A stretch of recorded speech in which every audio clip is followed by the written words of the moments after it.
Keeping Kids Cyber Safe, sponsored by TTU K-12.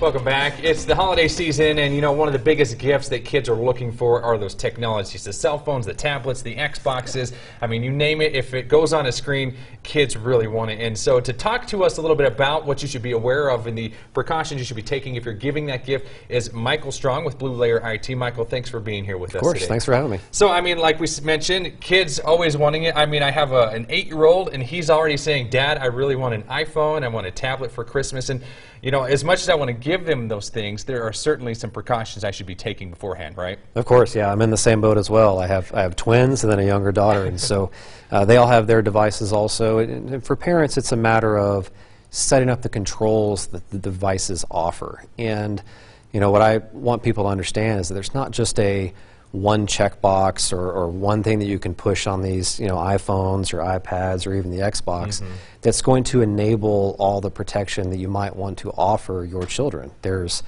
understanding what capability you can get, how you want to control apps, how you want to control purchasing. Right. And even on the Xbox, for example, some of those controls are online. You need to use your computer and a browser and a web page to make those changes. So let's kind of break it down a little bit, Sure. shall we? I mean, so let's talk about first, we've got an iPhone X here. It's, you know, not the latest and greatest, but something maybe a parent could afford and maybe give to their teenager or their child. I mean, kind of the things that they should be aware of. What are some of the things, first off, that they should be watching out for on this? Well, for me, one of the most critical things initially is to have a passcode or Face ID enabled on the phone. Okay. That's going to protect you in the event the phone falls into the wrong hands. Okay.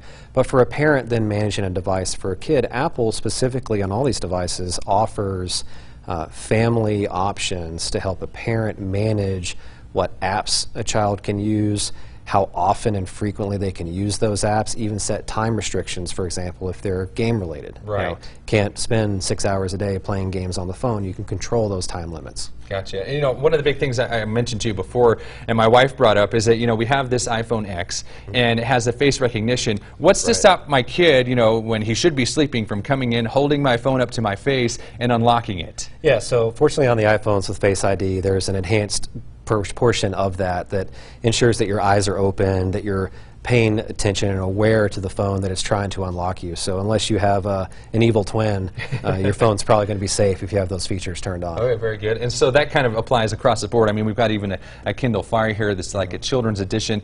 And I always say that, you know, with my kids, having these there's a bumper on the side of it is always an excellent idea, because, I mean, they just treat things so rough, you know, they don't realize what they're going to be like. So that's kind of across the board, kind of what you need to keep in mind here. Now, the Xbox is a little bit more of a bigger issue, because there's online gaming and things like that going on. Yeah, it's definitely a bit different, because as far as setting up controls on the Xbox, you're going to have an Xbox Live account, and you're going to set up your family members to be a part of that account.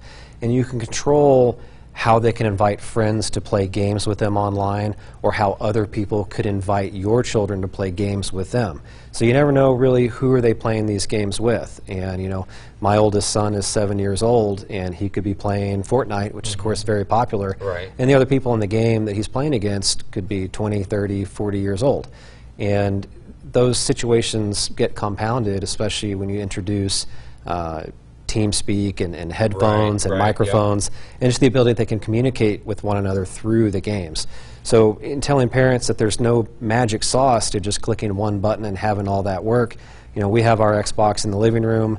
You know, we're a part of the process with what are our kids playing and how are they playing it and who are they talking to if they have a microphone. You just have to be cautious of all those things. Perfect. I mean, a great idea as well. I mean, when it comes either if it's a gaming console, a PlayStation, you know, a Wii U, a Xbox, whatever it is, to all these devices, that communal area, we talk about that all the time, is a great idea to have. So, I mean, hopefully if you're considering some of these presents for the holiday season, or if your kids are asking for any of these, you've got some ideas today on how to protect your child from the dangers that are on the internet and on those gaming consoles and even those co-op games, and hopefully it'll help you. If you'd like to find out more about these things, we'll have it inside this story at everythinglubbock.com. We'll be right back with sports.